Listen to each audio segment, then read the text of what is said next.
If morals are subjective, why not just be indifferent to all ethics?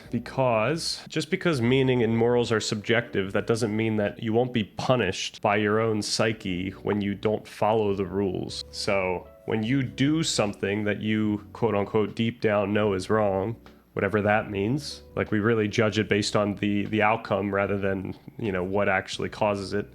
Your mind's going to make you aware that you've done something wrong. Right? This is crime and punishment. So we kind of retrospectively say that it was wrong because your mind is punishing you. Well, that's the thing. Why should someone care about their psyche? Why should you care about feeling guilt? Why should you care about feeling social scrutiny when you do something that other people don't think is right? That's a good question. I always hold that the meaning we experience it's a subjective experience of an objective reality. Like it feels objective to you. So those morals are objective in your mind, but they're subjective. Like the point I get out of subjective is that it doesn't necessarily need to be the same for each person, and it's not the same for each person. But we arrive at pragmatically similar understandings and pragmatically similar morals just over time. And then there's the whole, Jordan Peterson route where we could say that humans arrive at similar morals because there's something innately human about the morals that we arrive at. Across cultures, we will always arrive at morals that have noticeable similarities. Like these are fundamental to our DNA. It feels true, right? Like, this is going to be something that your mind's going to tell, it's going to scream at you. This is why a conscience is a really nice concept to hold in our mind and in our culture. Because now we could think about something that's not us, right? Because we don't think we are the conscience, because we don't think that we intentionally make the sounds that the conscience makes. So now we can think of the conscience as some extra thing. Granted, a conscience is just perhaps the conscience is literally the default mode network. It is really helpful to listen to that thing, though. I don't know if we were allowed to call it just moral subjectivism are based on individual attitude, because this is slightly wrong. It's not based on your attitudes and feelings. Attitudes is ambiguous in philosophy. Colloquially, we think attitudes are opinions, are like intentional opinions. Like this is something I cognizantly self-identify as.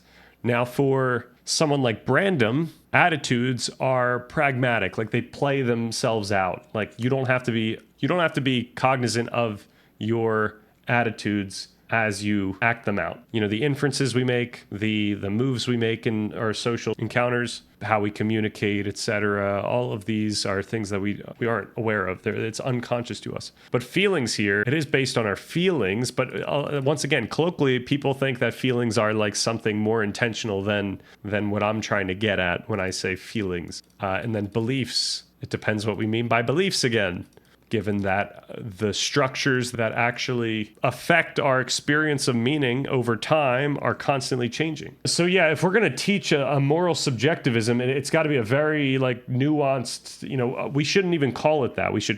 Perhaps we shouldn't call it anything, because once you put a label on it, then now people start insinuating things that you're not intending, that we're not intending. I mean, this is like, we could take even the homeostatic route here.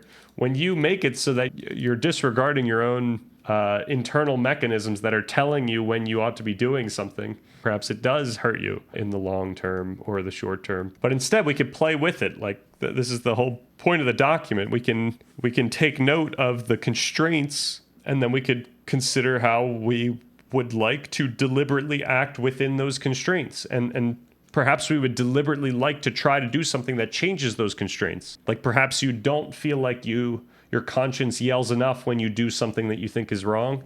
So how do you get to the point where your conscience yells more when you get to that, when you do those things? And then similarly, maybe your conscience yells too much. Like this is kind of a concept with meditation. The idea is you want to not be judgmental. So your conscience or your default mode network might be yelling things at you, telling you that, you're doing something wrong. But for that practice, it's all right, let's just notice that and let's chill. Moral subjectivism leads to moral nihilism, which ultimately leads to indifference.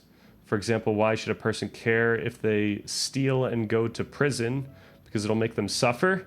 Because it'll make others suffer? Why should they care? Everyone finds themselves with presuppositions about values. Like, I think that's just kind of, you learn value. Like, socialization requires learning values. So, you learn them from your parents or from other kids.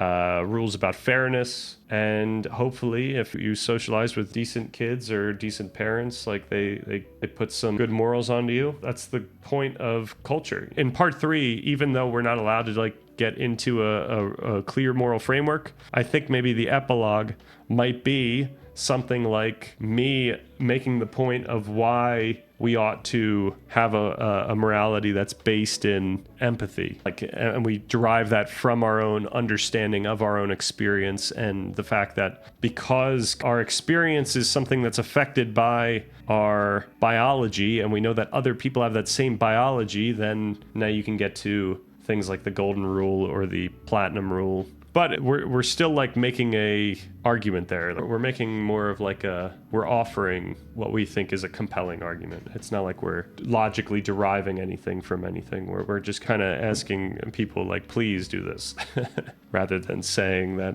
the science tells them they should do this.